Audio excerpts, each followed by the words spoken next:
Kejahatan dengan modus gendam atau kejahatan yang memperdaya serta mempengaruhi korban untuk mengambil barang-barang berharganya adalah satu kejahatan yang marak terjadi. Sesungguhnya gendam adalah ilmu mempengaruhi psikis manusia, pikiran manusia, dan alam bawah sadar manusia dengan mantra-mantra atau kata-kata tertentu yang mirip dengan hipnotis, hanya memang kalau gendam itu menggunakan mantra-mantra magis.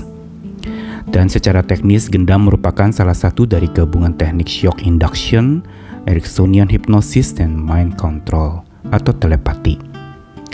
Dan hal ini seringkali terjadi menyasar korban yang sedang sendirian karena jelas tidak ada yang mampu mengingatkan sang korban.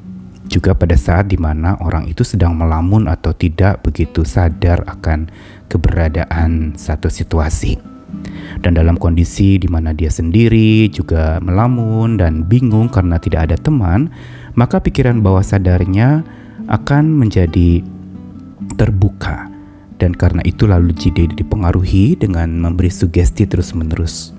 Dan karena itu korban menjadi tidak berdaya. Kenapa saya gunakan istilah gendam dari dalam renungan pada hari ini?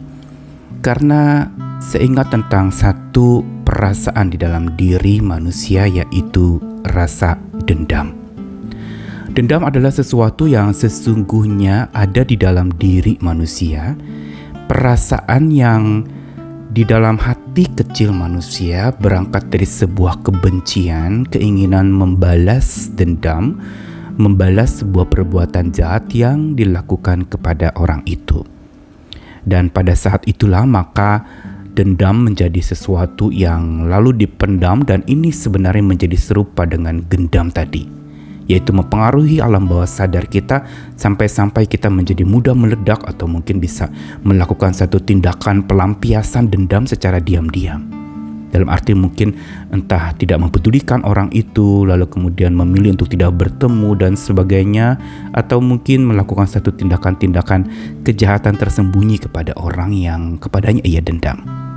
Karena itu kita perlu belajar dan sesuai dengan apa yang kita suci katakan bahwa hanya Tuhanlah yang berhak melakukan pembalasan kepada orang-orang yang berbuat jahat, maka kita perlu masuk kepada sebuah penyerahan yang demikian, agar hidup kita tidak digendam oleh dendam yang kita pendam.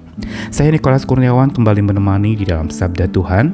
Hari ini 2 ayat senada dari satu perjanjian lama di Ulangan 32 ayat 35 merupakan ungkapan atau nyanyian Musa sebelum dia mengakhiri hidupnya. Di situ ada ungkapan dari Tuhan kepada manusia, "Hakkulah dendam dan pembalasan pada waktu kaki mereka goyang, sebab hari bencana bagi mereka telah dekat. Akan segera datang apa yang telah disediakan bagi mereka." Dari Ulangan 32 ayat 35 kita ke Roma 12 ayat 19. "Saudara-saudaraku yang kekasih, janganlah kamu sendiri menuntut pembalasan, tetapi berilah tempat kepada murka Allah, sebab ada tertulis pembalasan itu adalah hakku. Akulah yang akan menuntut pembalasan." Firman Tuhan. 2 ayat ini kenapa saya katakan senada di dalam beberapa Alkitab, ini disejajarkan. Dari Roma 12 juga mengacu kepada Ulangan pasal 32. Apa yang Musa katakan kepada orang Israel, umat pilihan Tuhan itu, sebuah pengingatan yang tegas sekali di dalam mereka akan menghadapi berbagai macam kecamuk, disakiti, dilukai, peperangan, dan konflik yang mungkin saja bisa menumbuhkan rasa dendam di dalam hati. Ada trauma dan kebencian yang bertumbuh. Tetapi Tuhan ingatkan dengan sebuah statement bahwa hak Tuhanlah dendam dan pembalasan itu. Dan ini merupakan sesuatu yang patut dijadikan sandaran dan alasan untuk supaya kita tidak membalas dendam sama sekali kepada orang yang melukai kita. Dan tentu saja ini merupakan satu pengingatan lagi, apalagi di dalam Ulangan 32 tadi dikatakan sebab hari bencana bagi mereka telah dekat. Tuhanlah yang merancangkan bencana kepada orang-orang yang patut menerima pembalasan dendam itu. Dan itu akan disediakan bagi mereka. Jelas bahwa Tuhan yang punya hak. Dan ini dikatakan lagi dalam Roma 12, dikatakan jangan kamu sendiri menuntut pembalasan. tapi berilah tempat kepada murka Allah. Setara dengan Ulangan pasal 32, maka Paulus mengatakan kepada jemaat di Roma untuk memberi tempat kepada murka Allah.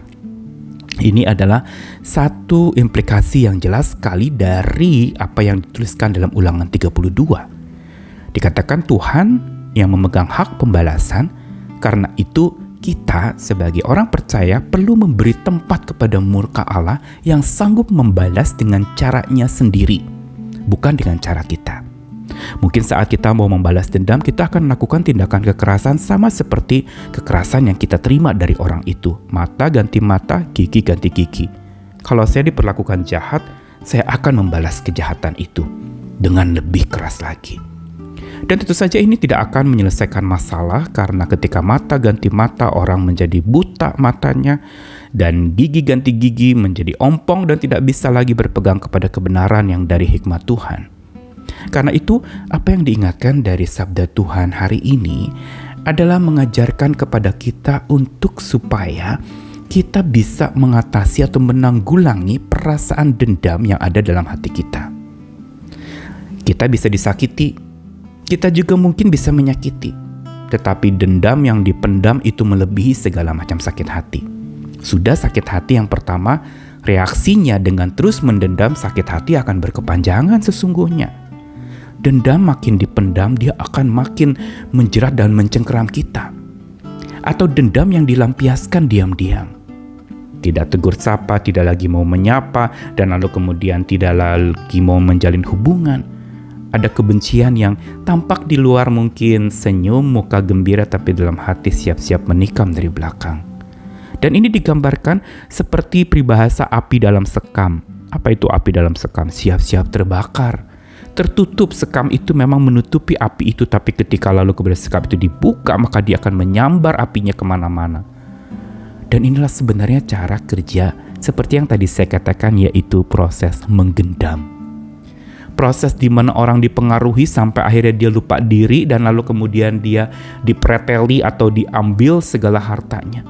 Begitu juga harta iman kita bisa saja digendam oleh dendam yang ada dalam hati kita. Digendam begitu rupa sampai kita tidak sadarkan diri bahwa kita sudah dikuasai rasa dendam itu begitu rupa.